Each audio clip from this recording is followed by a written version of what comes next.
सरपंच संतोष देशमुख हत्येप्रकरणी मस्साजोगचे ग्रामस्थ चांगलेच आक्रमक झालेत। महिन्याभरापासून ग्रामस्थ आणि कुटुंबियांचा न्यायासाठी लढा सुरूच आहे। त्यातच आता मस्साजोगचे ग्रामस्थ आणि संपूर्ण देशमुख कुटुंब आज आंदोलन करणार आहेत। संतोष देशमुख यांचे बंधू धनंजय देशमुख यांनी थेट मोबाईल टॉवरवरती चढून आत्महत्या करण्याचा इशारा दिलाय।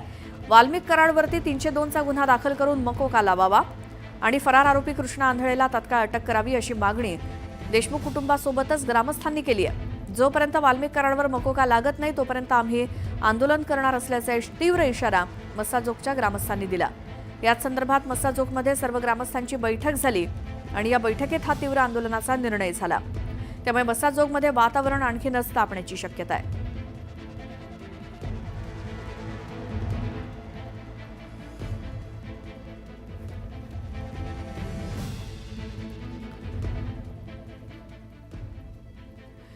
तर आता देशमुख कुटुंबीय आणि मस्साजोगचे ग्रामस्थ चांगलेच आक्रमक झालेले आहेत। आज त्यांनी आंदोलनाचा जो काही इशारा दिलेला आहे, काय आहे त्यांचा इशारा, त्यांचा निर्णय, अधिक माहिती आपण जाणून घेऊयात। आमचे प्रतिनिधी सिद्धार्थ गोदाम हे मस्साजोगमध्ये सध्या उपस्थित आहेत। सिद्धार्थ, काय म्हणतायत ग्रामस्थ आणि देशमुख कुटुंब? निश्चितपणे गावकऱ्यांची भावना संतापाची आहे, कारण 302 वाल्मिक कराड यांना लावलेला नाही, खुनाच्या गुन्ह्यात त्यांना आरोपी केलेला नाही, दुसरं त्यांच्यावर मकोका लावलेलं नाही आणि तिसरं महत्त्वाची गोष्ट आहे की जो काही एक आरोपी आहे अजूनही पसार आहे, फरार आहे, पोलिसांच्या हाती येत नाही। त्याच्या संताप म्हणून हा आजचं आंदोलन आहे। गावच्या मंदिरा पाठीमाग असलेल्या टावरवरच चढून आंदोलन करण्याचा या ठिकाणी इशारा दिलेला आहे। आणि आपण माझ्या पाठीमागे बघू शकतो की धनंजय देशमुख असतील, गावकरी या ठिकाणी बसलेले, 10ची वेळ आंदोलनाची देण्यात आलेली। पंचक्रोशीतील लोक अजून या ठिकाणी येत आहेत। निश्चितपणे टावरवर चढण्याची परवानगी तर पोलिसांनी दिलीच नाही, मात्र टावरच्या जवळ मोठा पोलीस बंदोबस्तही ठेवलेला आहे आणि धनंजय देशमुख आणि गावकरी मात्र हे आंदोलन करण्यावर ठाम आहेत। या ठिकाणी आंदोलन आणि पोलीस बंदोबस्त यामुळे गोंधळ सुद्धा होण्याची शक्यता आहे। मात्र पोलीस काय भूमिका घेतात आणि गावकरी यांच्या दोघा बोलण्यातून काही सामंजस्य मार्ग निघतो का हे पाहावं लागेल। मात्र सध्या तरी धनंजय देशमुख आणि गावकरी हे आंदोलनावर ठाम आहेत। पोलिसांचाही मोठा बंदोबस्त आहे, त्यामुळे आता थोड्या वेळात या ठिकाणी काय होईल आपल्याला सांगता येणार नाही। मात्र गावकऱ्यांच्या मनात निश्चितपणे संताप आहे की वाल्मिक कराड यांना 302च्या गुन्ह्यामध्ये आरोपी केलेले नाही, त्यांच्यावर मकोका लावलेला नाही आणि आरोपी जो तिसरा फरार आहे तो आणखी पोलिसांच्या हाती लागत नाही। आजचं आंदोलन आहे, उद्या पुन्हा सामूहिक आत्मदहनाचा इशारा सुद्धा धनंजय देशमुख यांनी दिलेला आहे। त्यामुळे मस्साजोगमध्ये प्रशासन, पोलीस थोडे तणावात आहेत, गावकरी सुद्धा आपापल्या आंदोलनावर ठाम आहेत। निश्चित यात काय मार्ग निघतो का हे आंदोलन होते पाहावं लागेल। बिलकुल सिद्धार्थ, धन्यवाद या माहितीसाठी आणि तुमच्याकडनं माहिती घेतच राहू। आज मस्साजोगमध्ये काय काय घडतंय तिथे मनोज जरांगे सुद्धा आज येणार आहेत। आता मस्साजोगमध्ये संतोष देशमुख कुटुंबीय आणि ग्रामस्थांनी आजच मोबाईल टॉवरवरती चढून तीव्र आंदोलनाचा इशारा दिला। या पार्श्वभूमीवर मराठा आंदोलक मनोज जरांगे पाटील आज मस्साजोगमध्ये जाणार आहेत। इथे ते संतोष देशमुखांच्या कुटुंबियांची भेट घेणार आहेत आणि मराठवाड्यात ठिकठिकाणी निषेध आंदोलनात सुद्धा मनोज जरांगे हे देशमुख कुटुंबियांना न्याय मिळावा या मागणीसाठी रस्त्यावरती उतरलेले होते प्रत्येक मोर्चामध्ये। आणि आजच्या आंदोलनाच्या पार्श्वभूमीवर सुद्धा मनोज जरांगे मस्साजोगमध्ये जाणार आहेत। दरम्यान बीड जिल्ह्यातील मस्साजोग गावचे सरपंच संतोष देशमुख यांची 9 डिसेंबरला अत्यंत क्रूर पद्धतीने हत्या करण्यात आली होती आणि या घटनेनंतर संपूर्ण राज्यात खळबळ उडाली। हत्येप्रकरणी आरोप प्रत्यारोपाच्या फैरी अजूनही सुरूच आहेत।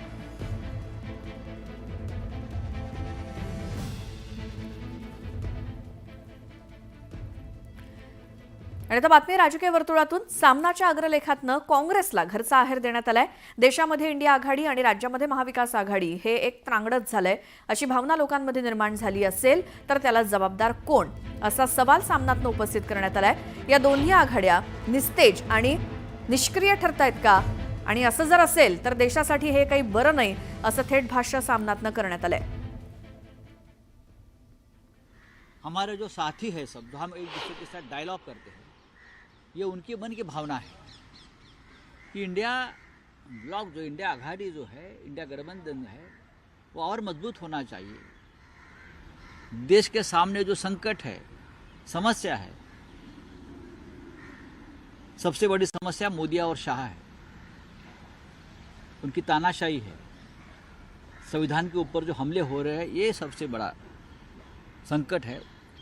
उनके खिलाफ अगर हमको लड़ना है तो इंडिया ब्लॉक और मजबूती से काम करने की ज़रूरत है, यह हमारी भूमिका है। लेकिन ज़रूर मैं ये मानता हूँ, जैसे उमर अब्दुल्ला साहब ने कहा कि लोकसभा के लिए इंडिया गठबंधन बना, मैं ये नहीं मानता हूँ। जरूर लोकसभा चुनाव के लिए बना था, हम चुनाव अच्छी तरह से लड़े और मैं मानता हूँ नरेंद्र मोदी जी का बहुमत खिसकाने का काम हमने किया, ये हमारा विजय रहा। उसके बाद इंडिया आघाड़ी की कोई बैठक नहीं हुई, ये दुर्भाग्यपूर्ण है और ये जिम्मेदारी बड़ी पार्टी या बड़े भाई गठबंधन में होने के नाते कांग्रेस की है।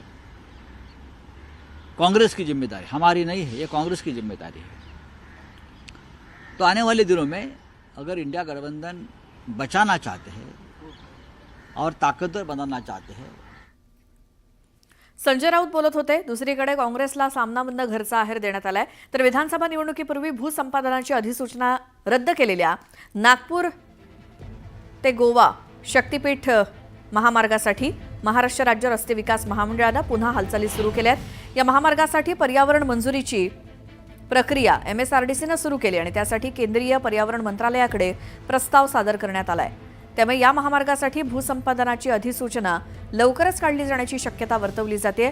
राज्य सरकारनं त्याची अधिसूचना काढून 12 जिल्ह्यांमध्ये 27 भूसंपादन अधिकाऱ्यांची नेमणूक केली होती. मात्र विधानसभा निवडणुकीपूर्वी कोल्हापूर आणि सांगली जिल्ह्यातील शेतकऱ्यांनी या मार्गाला विरोध केला होता. त्यामुळे महायुतीच्या स्थानिक नेत्यांनीही प्रकल्प रद्द करण्याची मागणी केली.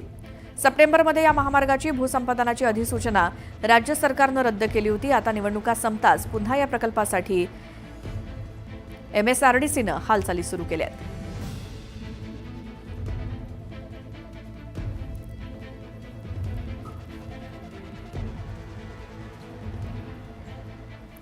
तर हा शक्तीपीठ महामार्ग नेमका काय आहे यावरती आपण एक नजर टाकूया. त्याची वैशिष्ट्ये काय आहेत. आता राज्यातील सर्वात लांब सुपर एक्सप्रेस वे हा शक्तीपीठ महामार्ग असणार आहे. वर्धा जिल्ह्यातून सुरू होऊन तो सिंधुदुर्ग जिल्ह्यामध्ये जाऊन संपेल असा इतका लांब हा एक्सप्रेस वे आहे. तर 802 किलोमीटर इतकी लांबी आहे त्याचा. 6 लेनचा हा द्रुतगती मार्ग आहे. तर शक्तीपीठ महामार्ग उभारणीसाठी एकूण 86,000 कोटी रुपये खर्च करण्यात आलेला आहे. असा हा शक्तीपीठ महामार्ग 6 पदरी असणारा हा महामार्ग 802 किलोमीटरचा आणि 12 जिल्ह्यातनं हा शक्तीपीठ महामार्ग एकूण 12 जिल्ह्यातनं जाणार आहे. आणि या महामार्गावरती 26 ठिकाणी इंटरचेंज सुद्धा असणार आहे. यामध्ये 48 मोठे पूल आहेत, 30 बोगदे आहेत आणि 8 रेल्वे क्रॉसिंग असणार आहे.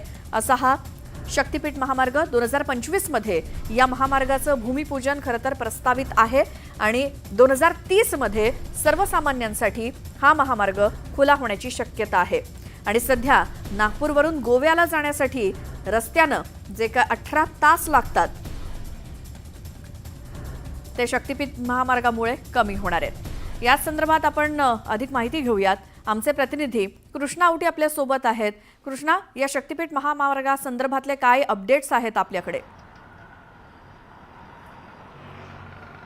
नक्कीच नागपूर ते गोवा असा जो हा शक्तीपीठ महामार्ग जो आहे तो जाणार होता आणि त्यानंतर जे आहेत अनेक कोल्हापूर आणि कोल्हापूरचे शेतकरी असतील यांच्याकडून देखील याच शक्तीपीठ महामार्गाला कुठेतरी विरोध करण्यात होता आणि जे भूसंपादन जे आहे करण्यात येणार होतं आणि त्याआधी जे आहे शेतकऱ्यांचं मोठ्या प्रमाणात जे आहे आंदोलन झालं आणि कुठेतरी विधानसभेच्या निवडणुकीच्या आधी जे आहे याच जी भूसंपादनाची प्रक्रिया होती ती रद्द करण्यात आली आणि त्यानंतर जे आहे पुन्हा आता पाहायला गेलं तर MSRDCकडून या शक्तीपीठ महामार्गासाठी जे आहे केंद्रीय पर्यावरण खात्याकडे जे आहे पुन्हा एकदा जे परवानगीसाठी जे आहे पुन्हा पत्रव्यवहार झालेला पाहायला मिळतो आणि खरं तर जे MSRDC मंजुरीसाठी जे आहे केंद्राकडे जे आहे पत्र पाठवण्यात आलेलं आहे. धन्यवाद या सगळ्या माहितीसाठी. तर अनेक शेतकऱ्यांचा, कोल्हापूर सांगलीतल्या शेतकऱ्यांचा या शक्तीपीठ महामार्गाला विरोध आहे. मात्र पुन्हा एकदा शक्तीपीठ महामार्गासाठी सरकारच्या हालचाली सुरू झालेल्या आहेत. निवडणुका संपताच आता MSRDCच्या हालचाली शक्तीपीठ महामार्गासाठी पुन्हा एकदा सुरू झाल्या आहेत.